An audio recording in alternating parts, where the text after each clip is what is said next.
গ্রীষ্মের খরতাপে পুড়ছে সারা দেশ। টানা কয়েকদিন ধরেই বইছে মাঝারি থেকে তীব্র তাপপ্রবাহ। এতে অতিষ্ঠ হয়ে উঠেছে শহর থেকে গ্রামগঞ্জের জনজীবন। টানা তৃতীয় দিনের মতো দেশের সর্বোচ্চ তাপমাত্রার কবলে দক্ষিণ পশ্চিমাঞ্চলের জেলা চুয়াডাঙ্গা। জেলায় সর্বোচ্চ তাপমাত্রা রেকর্ড করা হয় 41.8 ডিগ্রি। তীব্র তাপপ্রবাহের কারণে জরুরি প্রয়োজন ছাড়া বাইরে বের হচ্ছেন না কেউ। খুবই গরম,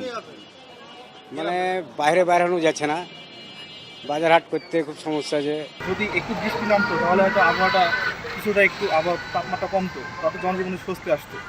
একই চিত্র রাজশাহীতে। তীব্র দাবদাহে বিপর্যস্ত নগরবাসী, সবচেয়ে বেশি বিপাকে খেটে খাওয়া মানুষ। তীব্র গরমে চলাচল সীমিত হওয়ায় প্রভাব পড়েছে কাজকর্মে, কমেছে আয় উপার্জন। খেলা সাথে সাথে ধরেন লোকজন কম হয়ে যাচ্ছে, কিন্তু ভাড়া পড়তে আমাদের খুব কম। নাই গো ভাই, কাজ কাম নাই, গরম প্রচুর। তীব্র রোদ আর ভ্যাপসা গরমে দুর্বিষহ হয়ে উঠেছে বরিশালের জনজীবন।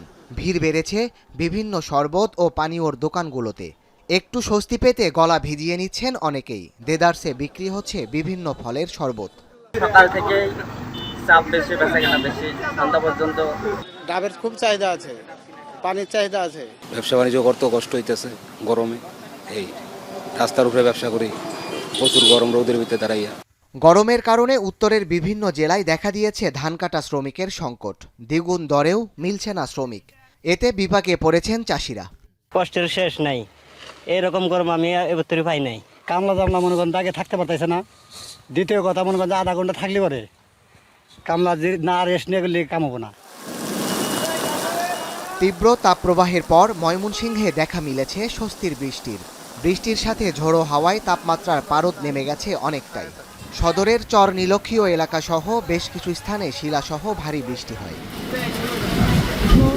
3 দিনের টানা খরতাপে অতিষ্ঠ হওয়া কিশোরগঞ্জেও হঠাৎ এক পশলা বৃষ্টি এনে দিয়েছে স্বস্তি।